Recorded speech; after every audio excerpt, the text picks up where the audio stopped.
J'ai réuni le comité exécutif pour dire nous avons pris un peu de temps, c'est dépendant de notre volonté, mais nous devons faire vite pour nous séparer, pour nous débarrasser de l'aide Covid en le distribuant aux bénéficiaires.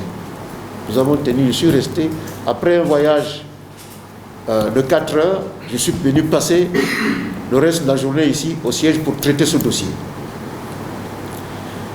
Le vendredi suivant, je suis allé à Tchibanga. Et je suis rentré dimanche 18. Le lundi 19,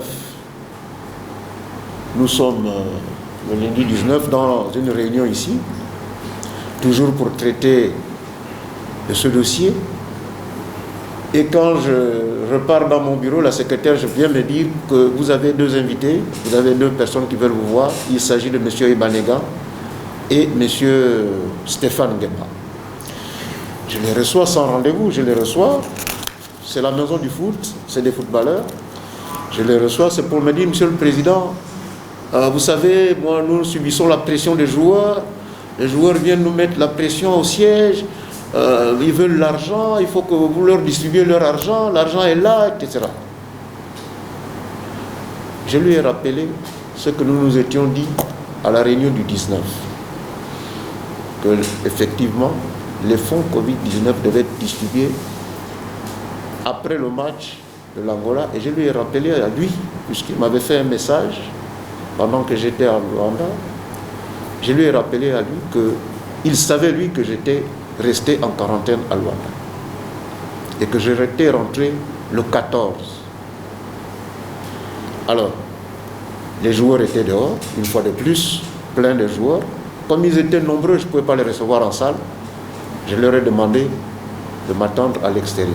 Et comme il faisait chaud, je me suis mis au soleil avec eux pour ne pas faire une discrimination. Je suis allé au soleil avec eux pour leur dire: vous avez des dirigeants qui ne vous donnent pas les bonnes informations.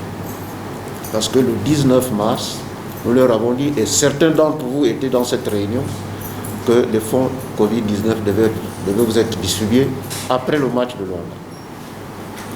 Et nous sommes surpris que le 19, vous soyez là, alors que nous avons pris des dispositions pour le faire.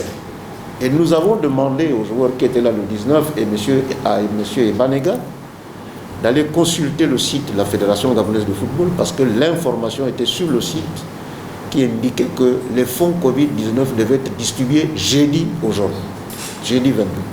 Je tiens à rappeler que la FIFA a décidé d'octroyer une aide Covid-19 à toutes les associations nationales membres, 211 fédérations. La situation particulière du Gabon, c'est que les joueurs gabonais accusent des arriérés de salaire auprès de leurs employeurs.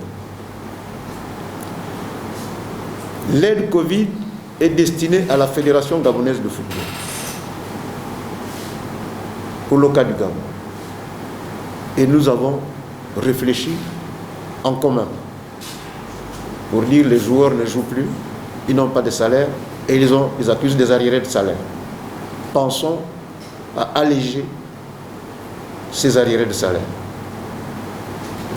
Plus, bien évidemment, une aide comme tout le monde. Le cas spécifique du Gabon n'est pas le même ailleurs. Au Niger, aucun club ne doit de l'argent aux joueurs. Donc, le Niger n'a pas intégré la dette des joueurs dans la répartition de l'aide Covid. Mais nous l'avons fait parce que, effectivement, nos clubs doivent de l'argent aux joueurs.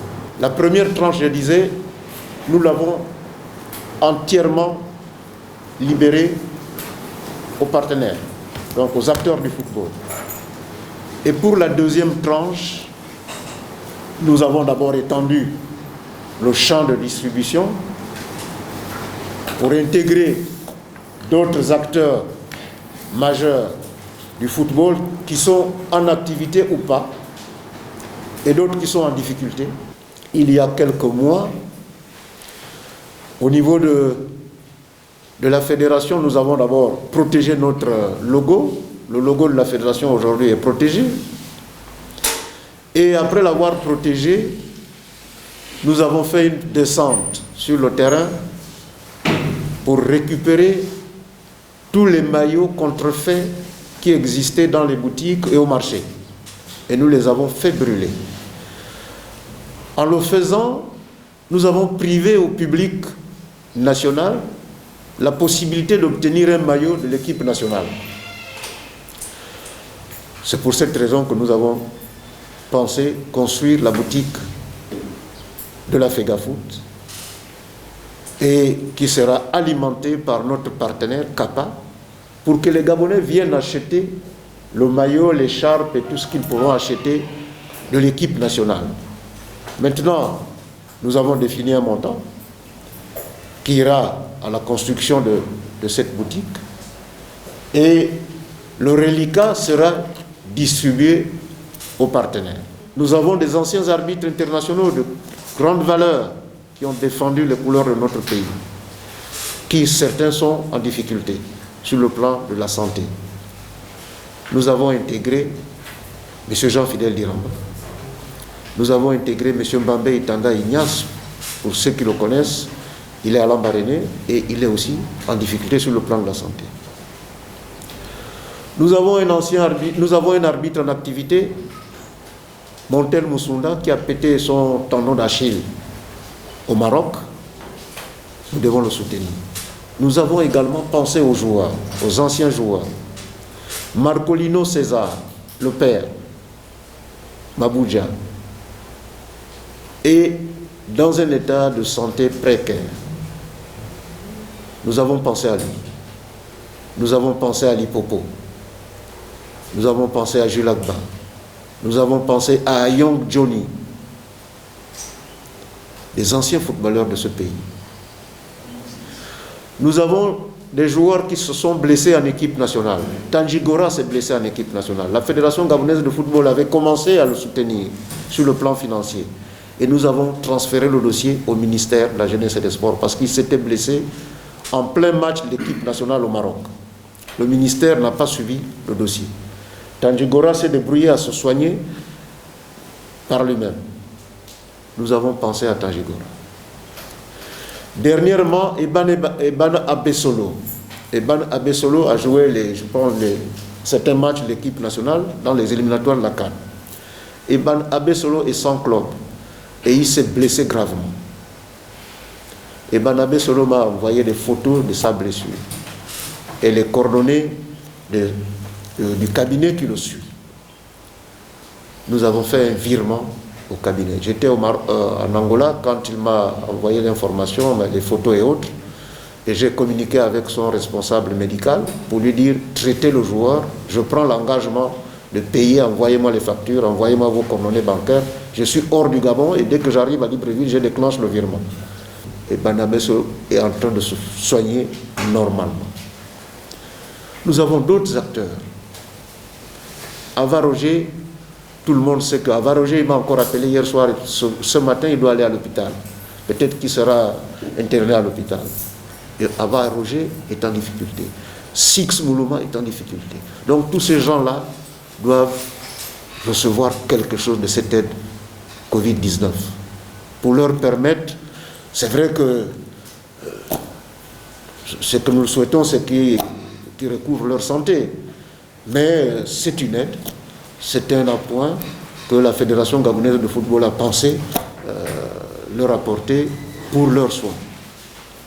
Alors voilà, donc nous avons fait ceci pour permettre justement à tout le monde, mais ça ne passe pas auprès de M. Ebanega. M. Ebanega pense que les fonds Covid sont destinés aux footballeurs. Et ça, il l'a répété à qui veut l'entendre, ici, hier. Pourquoi nous donnons aux anciens footballeurs? Pourquoi nous donnons aux sourds-muets? Pourquoi nous donnons aux journalistes? Pourquoi nous donnons alors que les bénéficiaires sont connus, ce sont les footballeurs? Nous avons pensé donc, on ne peut pas exclure ces anciens footballeurs, ces anciens entraîneurs. Monsieur Dacosta Suarez, premier entraîneur gabonais à avoir qualifié le Gabon en quart de finale. Il est là, vivant, et tout le monde sait dans quelles conditions il vit.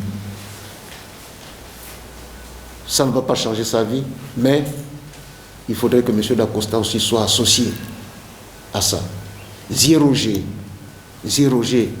doit être associé à ça. Il y a plein d'acteurs que nous avons donc intégrés pour leur permettre. Et du coup, vous comprendrez que les fonds perçus par les joueurs dans la première tranche qui avait été exclusivement donnés à certaines personnes, mais pas à d'autres, les joueurs ne peuvent plus avoir les mêmes montants qu'à la première tranche. C'est évident.